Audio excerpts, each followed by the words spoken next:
अस्सलाम वालेकुम नाज़रीन, इस वक्त मैं मौजूद हूँ मिशिगन में यानी लैंसिंग में, और मिशिगन स्टेट यूनिवर्सिटी के ताउन से यहाँ पे 15वीं मुस्लिम हेल्थ कॉन्फ्रेंस जो है वो मुनक्किद की गई। आई थिंक ये अवेयरनेस क्रिएट कर रही है और ये अवेयरनेस हमें बहुत ज़्यादा ज़रूरत है इसकी। Michigan is a state that has the largest number of Middle East background individuals outside of the Middle East. And so it's very, very important when we look at our state population, we look at the students that we're serving, the communities that we serve, that we address the mental health issues. And we're super excited that she was able to bring this international conference to Michigan State University in East Lansing. As a consul general ये हमारी कोशिश होती है कि Pakistani communities से मुलाकात हो और जो डिग्नेटरीज़ हैं, लोकल ऑफिशल्स, उनसे हो। हम ताल्लुकात की, इकनॉमिक रिलेशंस की भी बात करते हैं। तो ये सारे लोग जो यहाँ आए हैं, तो एक तो कॉन्फ्रेंस के लिहाज से बात होगी और दीगर जो हमारे ओवरऑल जो इनिशिएटिव्स हमें, मैं चाहूँगा कि उन सिलसिले में भी लें, चूँकि हमने पाकिस्तान के लिए काफ़ी सारे इनिशिएटिव्स हैं हमारे, और हमारी कम्युनिटी माशाल्लाह बड़ी रोबस्ट है यहाँ, और कोई 1 मिलियन के करीब पाकिस्तानी हैं यूएस में। और हम समझते हैं कि ये जो 12 स्टेट में कवर करता हूँ तकरीबन, वहाँ 1/4 मिलियन पाकिस्तानी हैं। वो बड़े वेल एस्टेब्लिश्ड पाकिस्तानी बिजनेसमैन हैं, एंटरप्रेन्योर्स हैं, इनोवेटर्स हैं, साइंटिस्ट हैं। और इस कॉन्फ्रेंस में भी जैसे फ़राह अब्बासी हैं, तो वो और पाकिस्तानी भी बड़ा अहम किरदार अदा कर रहे हैं, और मुझे इस चीज़ की बड़ी खुशी है। आई एम हेयर टू, मैं उनको इनकरेज, हौसला अफजाई के लिए भी हूँ, और मैं उनके साथ मिलके मैं समझता हूँ कि जितने भी इनिशिएटिव, और मैं यहाँ रिक्वेस्ट करूँगा कि medical collaboration Michigan State university और पाकिस्तान की जो इंस्टीट्यूशंस हैं उनके दरमियान हो, ताकि ये कैपेसिटी बिल्डिंग में हेल्प हो सके पाकिस्तान की, और पाकिस्तान के हॉस्पिटल्स में या जो रिसर्च है उसमें कैलिब्रेशन हो, और ये फ़ायदा ही होगा हमें। हम चाहते हैं कि पाकिस्तान में ये सारी चीज़ें जाएँ। वी फॉर्म दिस ऑर्गेनाइजेशन, हमने इसको स्टार्ट किया तकरीबन 3 साल पहले, कोविड से तकरीबन 1 साल पहले ये स्टार्ट हुई। एंड अल्हम्दुलिल्लाह we have very active community here, a lot of educated Pakistani community, white collar, blue collar, lot of different professions, doctors, engineers, students, PhD students, especially with Michigan State University. So it's a very dynamic organization है हमारी Pakistanis की यहाँ lancing में। We try to do as much as with not only the people who live here, but the people who come from Pakistan and want to adjust or relocate or anything. So that's the main purpose. हमने बहुत सारे events और मुख्तलिफ वो करते हैं, हम लोग इवेंट्स वगैरह ऑर्गेनाइज करते हैं, जिससे जो है कम्युनिटी के अंदर एक बहुत समझिए एक फ्रेंडशिप और एक भाईचारा पैदा होता है। It's really much needed work, not only because of the psychiatric problems in the community of different sorts, among immigrants, among families, among youth in integrating in this society and with new immigrants. So it's much needed, and it has connected diverse people from multi-faith and within the community as well. So we are very happy that this conference has taken off very well. Ji, Muslim mental health conference मैंने इसलिए start की कि मैंने ये देखा कि चाहे वो साउथ एशियन कम्युनिटी हो या मुस्लिम कम्युनिटी है, हम लोगों के पास मेंटल हेल्थ की अवेयरनेस नहीं थी, और स्टिग्मा बहुत है, और स्टिग्मा या तो कल्चर से आता है या मज़हब से आता है। We have got to a point that Muslim mental health is now a specialised field, and अब हम उसमें actually we will be giving certification and we might start masters programme in the field. सबसे बड़ी मेरी support Michigan State University है। This is a pure Michigan State University programme, and we have been very happy that हमें उस किस्म की support उन्होंने दी है। To the 15th annual Muslim Mental Health Anniversary Gala. Can I give a round of applause for that? If you can agree that people deserve access to domestic violence shelters, if you can agree that people deserve easy access to basic care needs that make their mind feel more clear, then please, please raise your voices. Clap your hands if you can believe that Muslim mental health and mental health in general is a first order issue. Yes? So before we start the program, I'm going to go ahead and invite a mentor of mine up to the stage to make a quick dua to start the program. So if we can bring to the stage the esteemed brother, Dr. Halim Naeem. We ask Allah, we praise Allah, and we ask that He send prayers and blessings on our Prophet, the Master, our Master, Prophet Muhammad, the opener of what was closed, the completion of what came before him, and the helper of the truth by the truth, and the guide to the straight path.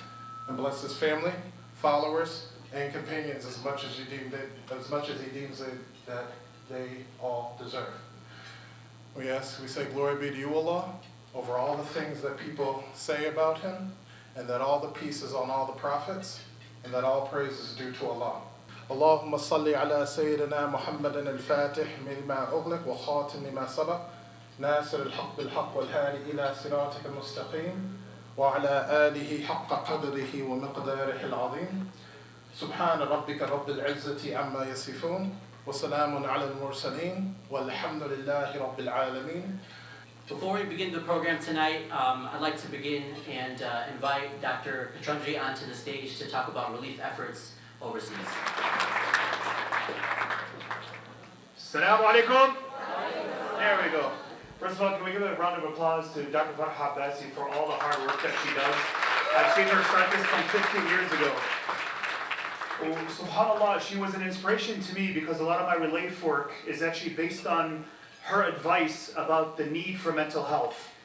As you know, there's an earthquake that devastated Turkey and Syria. Over 700 tremors have been recorded in the month since. 2 of them registered nearly 8, one being 7.8, the other one being 7.7. They've had 12 register at the level of 5 and 6. So you can see that the buildings that they live in are just barely holding on because they keep shaking. So nearly every day an apartment collapses and people get crushed alive. And you can only imagine going to sleep one night and you wake up just to find thousands of pounds of rock and rubble on top of you. And the stress of that, just the very thought of that can make you feel claustrophobic. And you're watching this on the scale of nearly 27 million people in that region. So the need for mental health and the mental health assistance is huge. Dr. Hind Azhari just came back from Syria. She describes entire miles of tents, 2 million tents with refugees living in them. Imagine 2 million tents with the millions of people inside, living inside. So the need is tremendous and great. And there's no question that you can help even by being available, by working with some of the organizations. I'm part of the Syrian American Medical Society. So if you go to SAMSUSA.net, not only do we ask for donations, but we also ask if you can volunteer your time. So there'll be avenues that you can actually link up. And if you have the ability to provide even mental health first aid, we can definitely use your assistance. If you have any ideas on how to help people, not just in terms of the immediate medical need, but we're talking about long-term trauma, PTSD, anxiety, depression. These are all things that we're going to need to address, not just simply in the short term, but in the long term. So not only we could definitely use your help, your idea, your expertise, and your assistance, and you'll be able to help with this organization if you go to our website, sams-usa.net. Also, there's numerous other organizations infrastructure-wise, and they're part of a group called the ARCS, which is the American Coalition of Relief Organizations for Syria. And that includes the Syria Forum, it includes Rahma Relief and other organizations. So if you have the opportunity, please research it. Please help out. Anything little that you think, as irrelevant as you might think it might be, even a simple toy for a child to recover, to be able to have and to hold, will mean the world, because these are people who didn't just lose everything once. For many of them, this is the 4th or the 5th or the 6th time that they've lost everything. Thank you very much. At this time, I'd like to invite to the stage Dr. Jabbar Bennett, who is MSU's Vice President Chief Diversity Officer. So without further ado, Dr. Bennett.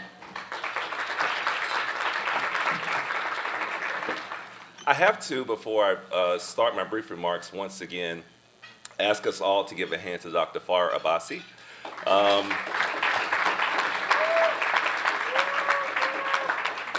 This is the 15th annual conference, right? So we know a lot of work has gone in, not just this year, but 14 years prior. So thank you so much. I also want to recognize the mental health training for imams and other faith leaders that occurred just earlier today, along with the numerous panels and other discussions, helping to advance conversations around Muslim mental health. I also want to thank the Muslim Mental Health Consortium here at Michigan State University, the Department of Psychiatry for hosting this two-day conference, and also Dr. Q English, who will be joining us shortly, very shortly, Director of the Department of Health and Human Services Faith-Based Partnership Center, and to Counsel General of Pakistan Chicago, Tariq Karim, who I just met, who I'm having dinner with now. Thank you for joining us as well. We really, really appreciate it. And as far as thanks go, I also want to thank each one of you who chose to join us today. Whether you attended the conference or not, or you came here to the gala to show your support, I just want to personally thank you for being here this evening with us too. I want to briefly talk about some of our priorities and what's the things that we are, again, raising to the top of our list of things to do at MSU. And one of those is thinking about how to better support the health and well-being of all Spartans. And Muslim mental health is surely part of that group of priorities and things that we're trying to advance now as well. Following attacks on September 11, 2001, we here at MSU came together in community and through educational programs as well as interfaith dialogue, really began to think about how we could better illuminate and provide information around Muslims and mental health and broader issues of Islam. Faculty have helped to disprove myths and stereotypes through this program, and now with Ramadan on the horizon, you may be happy to know that the Muslim Studies program is distributing an annual Ramadan guide that educates all of us on campus, our faculty, students as well, around dates and information, how to support students and colleagues during this holy month. These types of accommodations that are available to students and employees really do demonstrate our interest, but also our investment in creating a more diverse, inclusive, and also equitable campus here at Michigan State. I'm really proud of the work that Michigan State is doing, but also the work in my office where I partner with many people in this room and others around campus, and that's the Office for Institutional Diversity and Inclusion. And we have been doing work and hosting conversations along with our partners in Muslim studies to look at Islamophobia, to look at anti-Semitism, and to think about how to promote better interfaith knowledge and interfaith collaboration and dialogue. And this is just one example of the things that we're doing in that space as well. So thank you for coming to this conference. Thank you for coming to this gala. And thanks to Dr. Abbasi for her vision, as well as her leadership and impact that goes well beyond the patients that she sees and that maybe some of you see and extends to their families and communities, but also globally as we think about the best practices learned and the commitment that hopefully has been reaffirmed here today. So thank you all. Enjoy the dinner. Sarah Bawani is a social worker and published poet. She serves as the Director of Case Management at Facing Abuse in Community Environments, or FACE. She also volunteers as the Membership Coordinator and Austin Chapter Ambassador of MAPS, or Muslim Association for Psychological Services. She is also a first-year MFA poetry student, and her second poetry book will be published later this year. Without further ado, Sarah Bawani.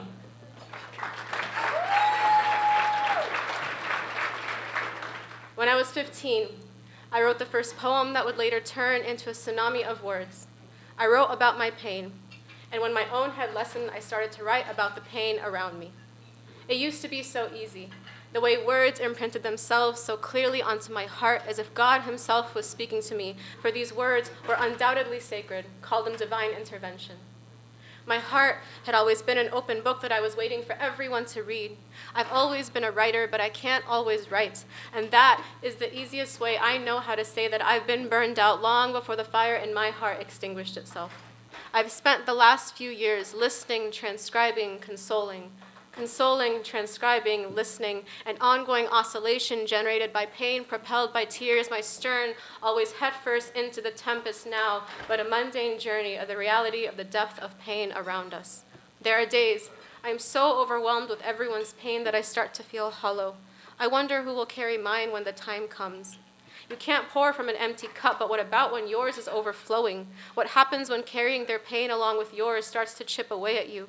Your tolerance for pain is ephemeral, and SOS here is literal. Your soul needs saving, but so do many others. And haven't we learned from the people we serve how much easier it is to jump ship than face the flood?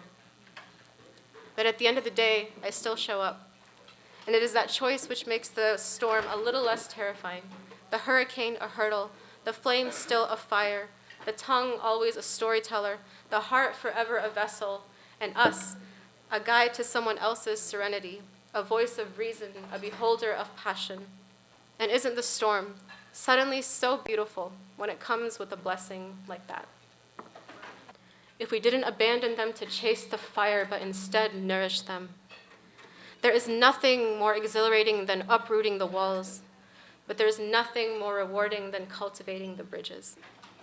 No evil is greater than the divine power of our love. And perhaps changing the world is too big an ambition, but there are endless possibilities when planting new seeds.